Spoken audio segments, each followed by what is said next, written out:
Good morning. Good morning. It is good to be with you this morning, whether you are here in the sanctuary or downstairs in Founders Hall with children or watching from home. It is good for all of us to be together.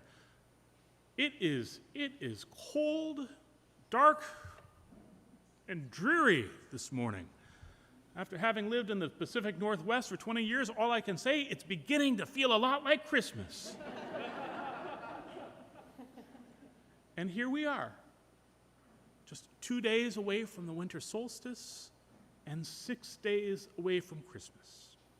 Here we are, in the middle of our second holiday season of this pandemic that we had hoped would be completely over and done with by now. Yet neither the solstice nor Christmas have ever been about celebrating the world around us. When the world around us is at its darkest and dreariest, we celebrate in story and in song what is best within us, our capacity for love and generosity, our hope for a more peaceful world and goodwill toward all, and our faith that such a world is not just a fanciful dream, but with our help, a real possibility. Come, my friends, with our hearts open to all that is within us and between us and all around us, with our hearts open to both the challenges and the possibilities that this new day and this new week bring, with our hearts open to all that inspires, sustains, redeems, and transforms us. Come, let us worship together.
The flaming chalice is the symbol of the Unitarian Universalist tradition, the liberal religious tradition to which this congregation belongs.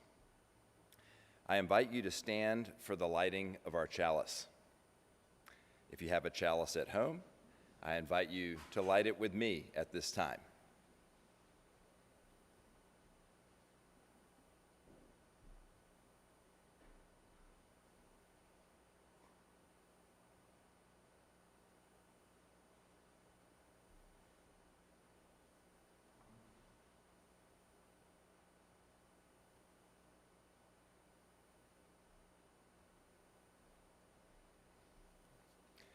Will you please join me in reciting the words on the screen?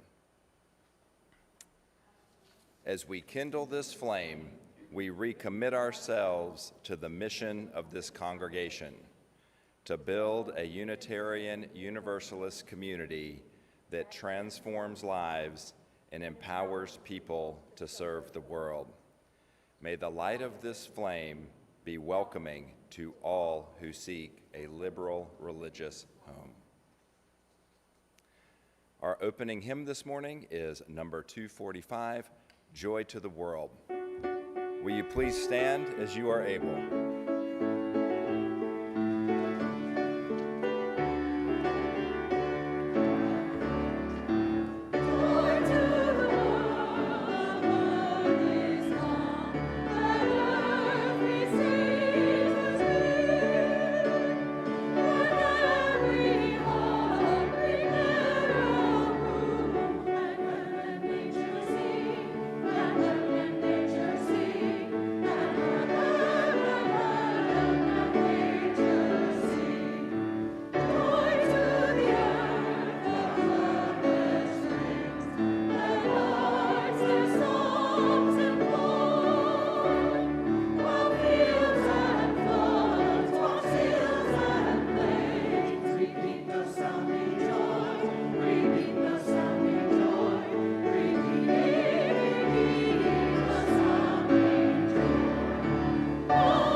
If you're visiting us for the first time this morning, either in person or online, I'd like to offer you a special welcome.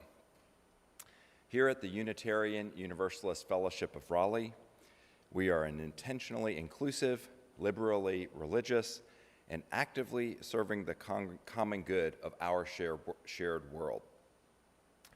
Whoever you are and wherever you are on your religious journey, you are welcome here. As Unitarian Universalists, we seek wisdom and inspiration from many sources, but affirm our own individual experience and conscience as the best authority for our beliefs. We believe the purpose of religion is to help us live more fully within this lifetime and make the world a better place. We believe religious community helps us do so. We hope that you might join us in some of the many things we do together to grow our own souls and make the world more compassionate and just. If you're visiting us for the first time in person and haven't done so already, I invite you to stop by our visitor stand after the service, which is immediately outside the sanctuary doors. If this is your second visit, please stop by the visitor stand again to pick up a more permanent name tag. If you're visiting us for the first time online, I invite you to fill out the visitor form at uufr.org/visitor form. If you do this, you'll start receiving our weekly e-newsletter. I hope all of you will read through the chalice you received by email on Thursday about everything happening here at UUFR. I'd like to highlight a few things. The Fellowship of the Oak, UUFR's Earth-Based Spiritualities group, will be holding a Yule ritual immediately after the service today in Founders Hall.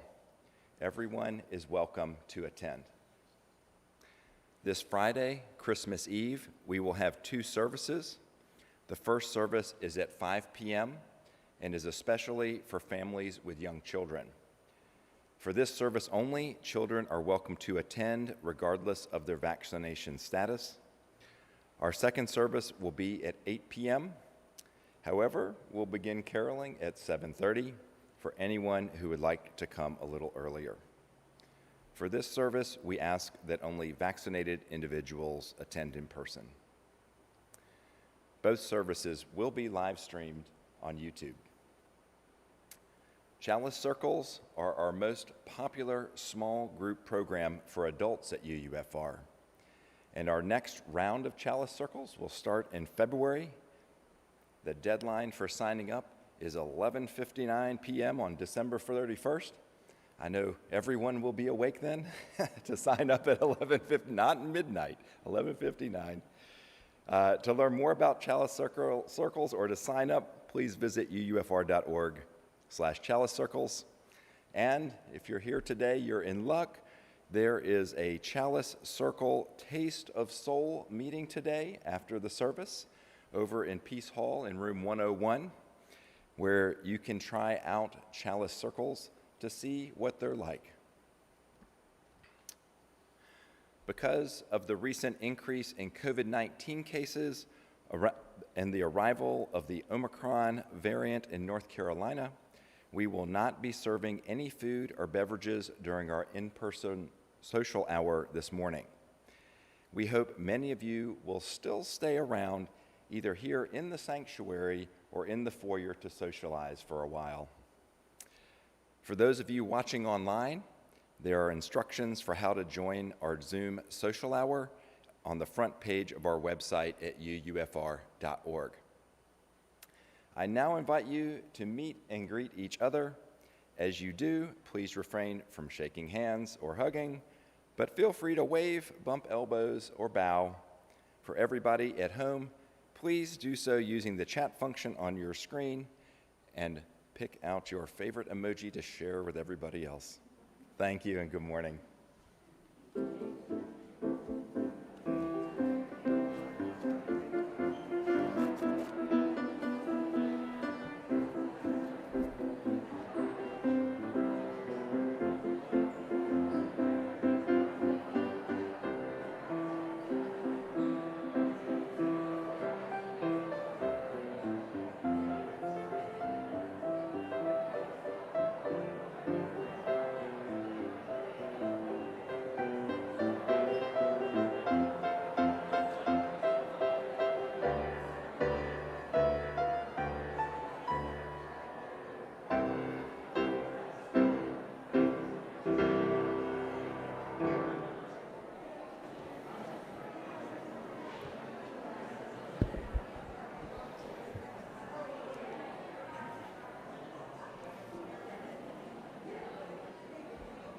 Okay, folks.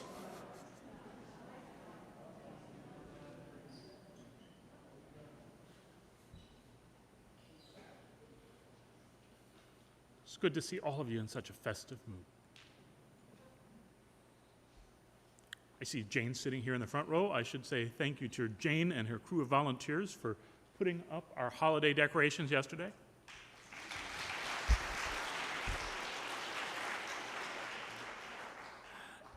And let's show some appreciation to Scott, to Winshow, and to our wonderful choir for their gifts of music to us this morning.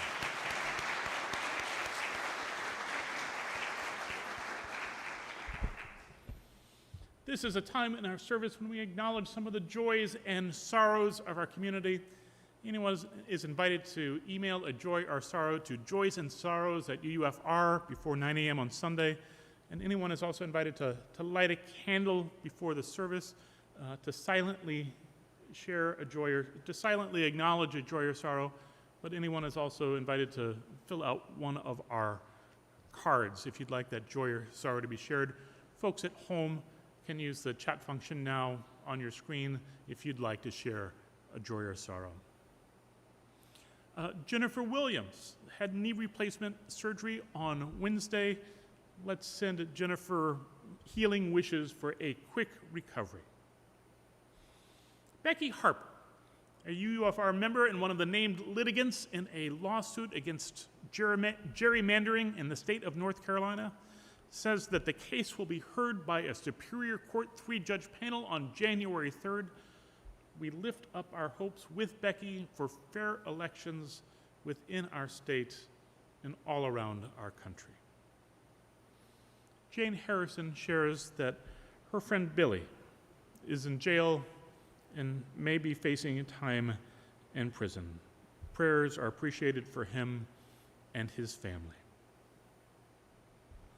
As we reflect on these shared joys as well and sorrows, as well as the joys, the sorrows, the fears, and the hopes of our own lives, let's be together now in stillness and in silence, opening ourselves to that Spirit within us and amidst us, called by many names, but known to every human heart. After the silence, we'll sing hymn number 221, In the Bleak Midwinter. But now, let's be together in stillness and silence.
Much of what we do at UUFR is only possible because of the financial generosity of so many of you.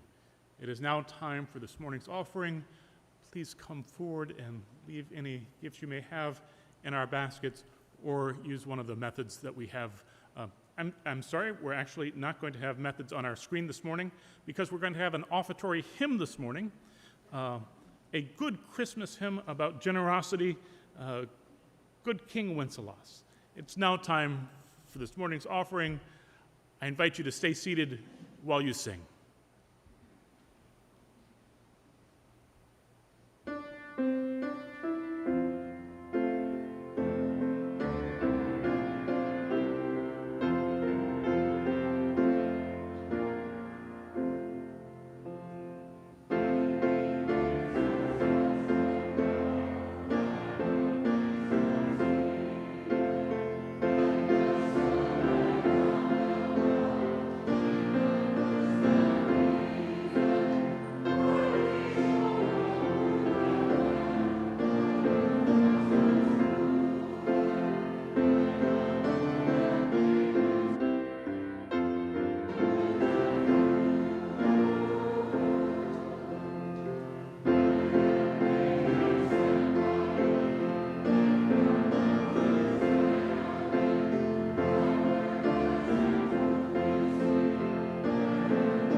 This morning, we have asked 3 members of our congregation to reflect on how they find meaning, how they find sacredness during the holiday season. And our first speaker this morning is Wendy Gates Corbett.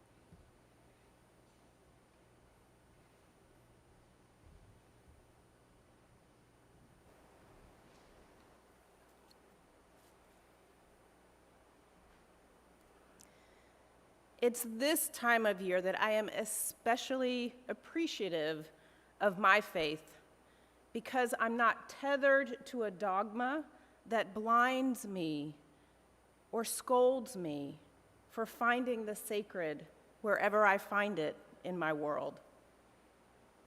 As I reflected on the question, how do I experience the sacred of this season? 2 themes surfaced: tradition and light. The first place that I find the holiness of this season is tradition. Growing up, my family's Christmas traditions included attending Christmas Eve service at the UU church I grew up in, the choir singing Christmas carols, all of us singing Silent Night, the reception afterwards. I can taste the pink, bubbly cranberry punch. I can taste the vanilla wafers and the yummy, fruity red, green, and white ribbon candy that made my hands all sticky. Christmas Day at my house was a beautiful mess. My mom and dad divorced when I was 5 years old, so I had no idea how rare it was that at Christmas dinner, my dad sometimes sat next to my stepfather, or that my stepmother might be sitting next to her husband's ex-mother-in-law. We didn't know. And our table was a glorious mismatch of our kitchen table, folding tables, picnic tables, chairs from where God knows where. If it had 4 legs on it and a semi-flat surface, it could serve as a table. We'd plop it on the end. And somehow, there was always room for the friends, the family, and the random people who showed up for our beautiful Christmas mess. The yummiest of my family traditions is Nana's twice-baked potatoes. Nana is my mother's mother. She was the queen of the twice-baked potato. When Nana would arrive on Christmas morning, my brothers and I would give her a quick hug, and then we would race to the car to be the ones who could grab the trays and carry in the tray of those beautiful, glorious, sacred potatoes. I can see the paprika sprinkled on the top. They were so yummy, probably because they were 1 part potato, 1 part butter. I find the sacred of this season not just in my own family's traditions, but in the universality and the uniqueness of the world's religious, spiritual, and cultural traditions of this time of year. What I find universal in these traditions is how they all bring together family and friends, people together in a festive spirit of joy and celebration, to celebrate faith, family, and friends together. I see the sacred in the beautiful traditions that bring our world together, and I am grateful for my faith that helps me discover them. The second place I see the sacred is in the light of this season. Another one of the universals I see in the world's traditions this season is light. The light of candles in menorahs, the lights of candles in windows, lights on Christmas trees, the lights of lanterns, light from a warm fire in a fireplace or a fire pit, even starlight. One of my most sacred visions of this season is from the Christmas Eve candlelight service in the church I grew up in. As we entered the sanctuary, we'd pick up our candles with those little skirts to catch the wax. And as we prepared to sing our last hymn, they would dim the lights in the sanctuary. And I always marveled at how one by one, row by row, family by family, person by person, we would share our light with each other, and to watch the sanctuary gradually come alight, all as we sang Silent Night. That image brings me back to my childhood And when I tie that image to the universality, the image of how all of our cultural, spiritual, and religious traditions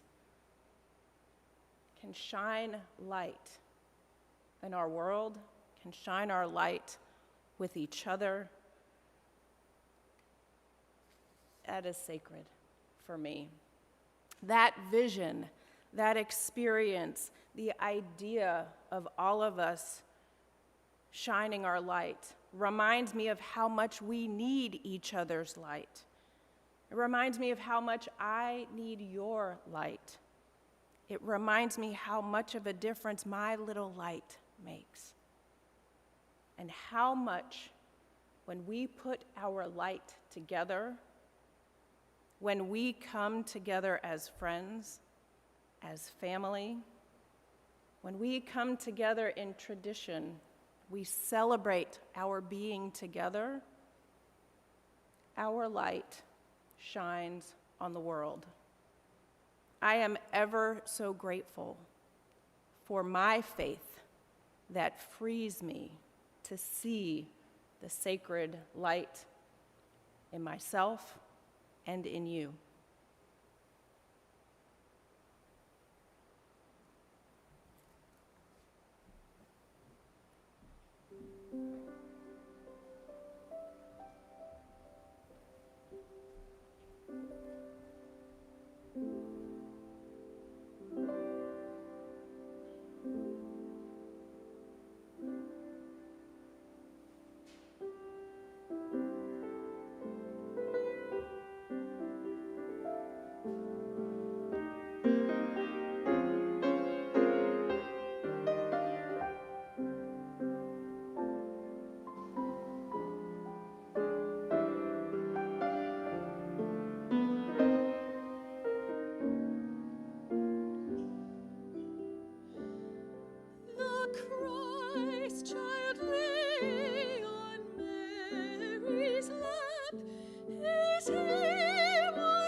Child lay on Mary's breast, his head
I find the sacred in this time of year by slowing down and deepening my relationships. You might say, I can do both of those things any time of the year. And you'd be right. What is it about this time of year that instills a special feeling, a sacred feeling? While many folks speed up this time of year with extra gathering and gift shopping, there's also encouragement to slow down. Unless you're in retail or maybe a minister, many employers start slowing down between Thanksgiving and Christmas. People take more time off, and as we take more time off, we just can't get as much done at work as we do at other times of the year, and things naturally slow down a little. I'm fortunate where I work. The company closes between Christmas and New Year's. I mean, they really close. And what's wonderful about this is I don't have a stuffed inbox when I get back to work at the beginning of the year. Everyone stops working. For me, it's a signal to slow down and give a little intention to the extra week of vacation I'm grateful to receive. Not to be outdone, UUFR offers positive peer pressure this time of the year too. UUFR member Chris Abate offers a workshop titled Unplugging the Christmas Machine. The workshop has you slow down and consider what you really find meaningful in the season. For me, meaning comes from deepening my connection with family and friends. Over the last 2 years, there have been many people I can't see. I miss seeing my mom and my sisters. In the workshop, I realized I could do the next best thing. I could list the folks I miss the most and give them a call on the phone. While it isn't like being together, it takes away a little bit of the sadness of not being with them.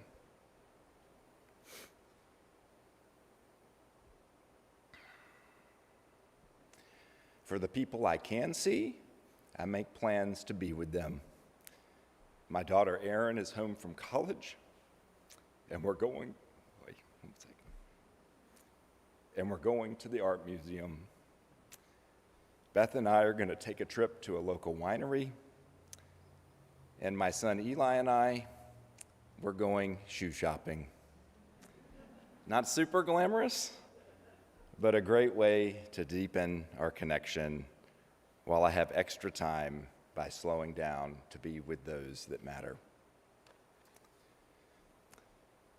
How idealistic, you might say. My relationships aren't always that straightforward. With some family and friends, I avoid conflict. There's tension over what someone said in the past, and there's just plain stress. There are times where I have no more patience and want to let them know just how wrong they are and how right I am. How do I deepen a relationship with all of my dysfunction? I'm fortunate to be able to fall back on my Unitarian values. Acceptance, to grow by embracing instead of running away. Curiosity, how can I grow my soul if all I interact with is what I know? And forgiveness, emotionally moving on from things that I or someone else did in the past. It isn't always easy this time of year. In the end, I slow down and deepen my relationships, all from the positive peer pressure during this sacred time of year.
It will probably come as no surprise to you that many Italian families, like my own, view food as a kind of sacrament. It's not only how we sustain our bodies, but also how we express our love and how we care for each other. I was raised Catholic, and in that faith, the fish symbol was an early way for persecuted Christians to communicate their shared beliefs. One of Jesus' most famous miracles had to do with the loaves and fishes. The apostles were called fishers of men. The Pope is given the ring of the fisherman, and so on.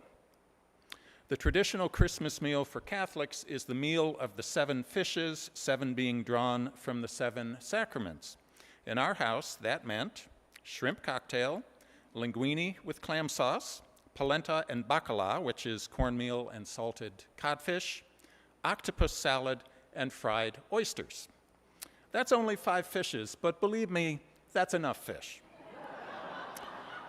For most of my childhood, my grandmother on my mother's side lived with us, or to be more accurate, we bought her house when Grandpa died and built her a private apartment next door. It was an ideal situation for 2 working parents with 3 young boys. We'd be at school, my folks would be at work, and Grandma would be in her kitchen making our dinner so it would be ready to go when everyone got home. She'd pass it through a window we had installed for that purpose, and then she'd join us for dinner. Talk about love. There was another advantage to living with Grandma. On big holidays, all my aunts and uncles on her side of the family would come to our house with all of their kids, our cousins, to see Grandma. That meant we'd have about 30 people in the house, including enough kids to form a small military deployment. We didn't have a dishwasher, so those times were probably not amazing for the women, but from a kid's perspective, they were magical and memorable, and in retrospect, sacred. As adults, my brother Jim and I gave our parents a bit of payback by taking them on a trip to Italy, a trip that included a visit to the town where our maternal grandfather was born, Carpeneto, a very small town high in the mountains outside of Rome. No one in town had phones in the 1980s, so we had no way of sharing details about our arrival. But we did have instructions. Drive to the town square, go to a bar called the Grotto Azzurra, ask for the priest. When the priest showed up, tell him we were looking for the tailor. And when the tailor named Peppino showed up, he would take us to our relatives. And so we did, showing up unannounced the day after Christmas in 1986. Relatives we had never met welcomed us with open arms and kicked their children out of their bedrooms so we could sleep there. We sat at a long table, ate breakfast, and talked, even though none of us spoke Italian and only one of them spoke English. We continued sitting there for lunch, talking and looking at pictures. And we continued sitting there for dinner when a TV show called Sabato Gigante came on, which gave us something to watch while we continued to eat and talk. They opened bottles of homemade red wine that had just been put up and hadn't even had time to age properly. When we weren't sitting, we were cooking. At one point, all the women cooked a huge pot of polenta, or cornmeal, each one of them taking turns stirring it with a giant wooden paddle, starting with the oldest woman and working down to the youngest. My mom fell somewhere in the middle. As we were leaving town early Sunday morning, a few days later, our host insisted on driving us to a certain house in town. She banged on the door, waking up the occupant, and explained that we needed bowls to take home with us. These bowls. They were fashioned out of chestnut wood from the trees that grow in Carpeneto, and these are the bowls on which we eat the meal of the 7 or 5 fishes. We'd eat them when we came home to my parents' house for Christmas. Later, when I had kids, we'd eat them when we visited my parents for Christmas. When the kids got a little older, they would even help cook the meal.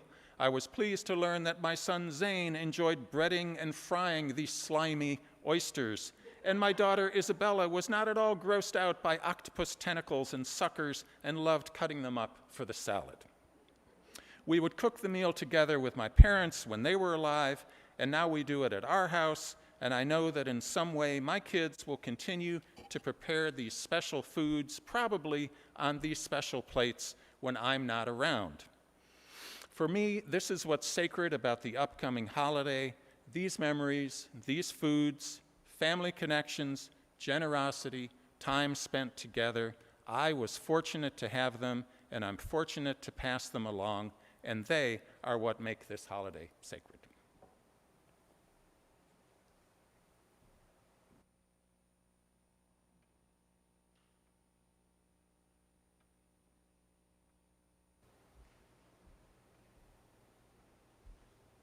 Thank you to Wendy, to Jason, and to David.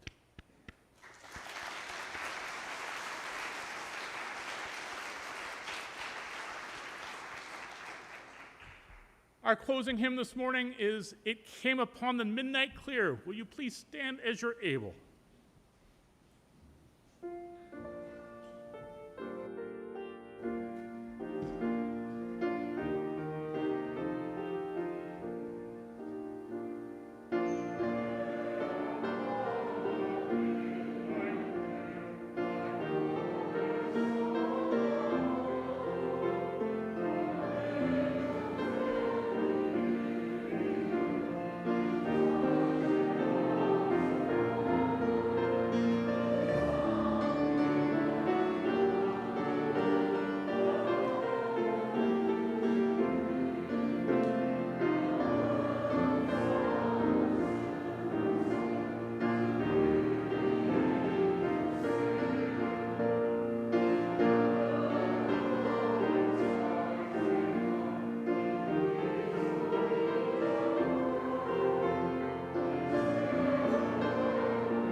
As we prepare to end this time and leave this place of worship, may we do so with ever more love for one another, with ever more gratitude for the precious, precious gift of life that we share with one another this very day, with ever more peace in our hearts, with ever more hope for our own lives and for this world we share.